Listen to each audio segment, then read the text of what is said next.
O relator da reforma da Previdência, senador Tasso Gereissati, leu hoje o seu parecer na Comissão de Constituição e Justiça e apontou algumas alterações ao texto que foi aprovado na Câmara dos Deputados. Entre as mudanças está o encaminhamento de uma proposta de emenda à Constituição que deve tramitar de forma paralela à atual. Nela está prevista a inclusão de estados e municípios nas novas regras. Antes mesmo do início da leitura do relatório, a presidente da Comissão de Constituição e Justiça, senadora Simone Tebet, do MDB, antecipou a grande quantidade de emendas que já tinham sido apresentadas pelos parlamentares. Nós estamos, por enquanto, vamos ler o relatório e temos ainda que deliberar sobre a PEC principal. Não sabemos nem se ela vai ser aprovada nesta comissão. E em sendo aprovada, o foro competente para dirimir qualquer dúvida em relação à PEC paralela passa a ser o plenário do Senado. O relator da proposta, senador Tasso Gereissati, do PSDB, leu as 58 páginas do seu parecer favorável à matéria.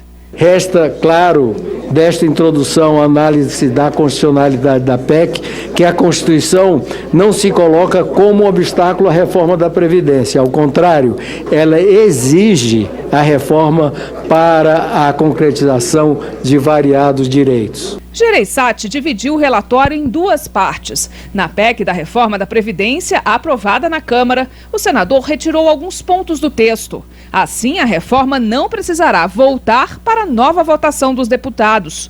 O relator retirou da reforma pontos relativos ao benefício de prestação continuada, o BPC, que permitia reduzir a concessão de novos benefícios. Também foi retirado o trecho que impedia estados e municípios de cobrar alíquotas extraordinárias de previdência em caso de déficit. E ainda dispositivo que tornava mais dura a aposentadoria especial de trabalhadores expostos a agentes nocivos, como mineradores. O senador apresentou uma PEC paralela, que permite estender a reforma aos servidores públicos dos estados, desde que os governadores aprovem uma lei ordinária nas assembleias legislativas.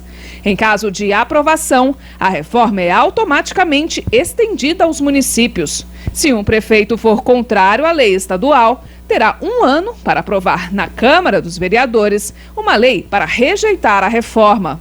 Gereissati aproveitou para propor ajustes na reforma original aprovada na Câmara e propôs que nenhum pensionista terá renda menor que um salário mínimo.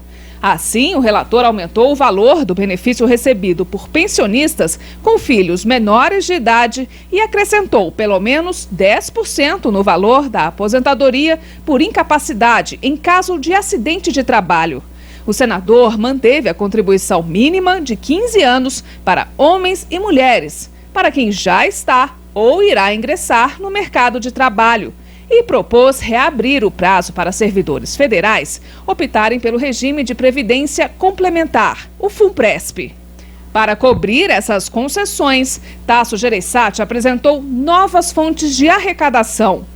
Entre elas, a cobrança da previdência de setores que atualmente estão isentos, como empresas de exportação do agronegócio e entidades filantrópicas das áreas de saúde e educação.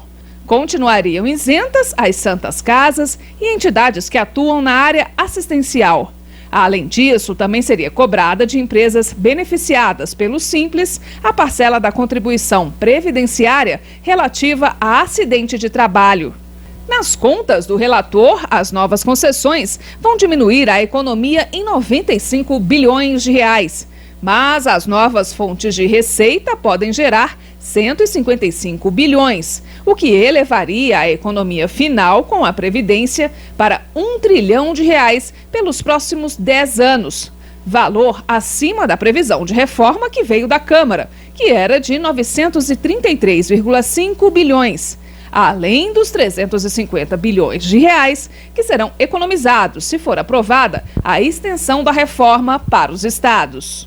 Após a leitura, a presidente da CCJ concedeu um prazo de vista de 5 dias, tempo para os parlamentares analisarem o texto que foi apresentado.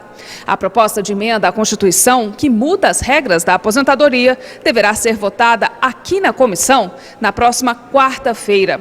A expectativa é que a PEC seja incluída no dia 10 de setembro na pauta do plenário do Senado, quando deve ocorrer uma sessão dedicada ao debate do tema. A votação em primeiro turno está prevista para dia 24 e a estimativa é que a do segundo turno ocorra em 10 de outubro.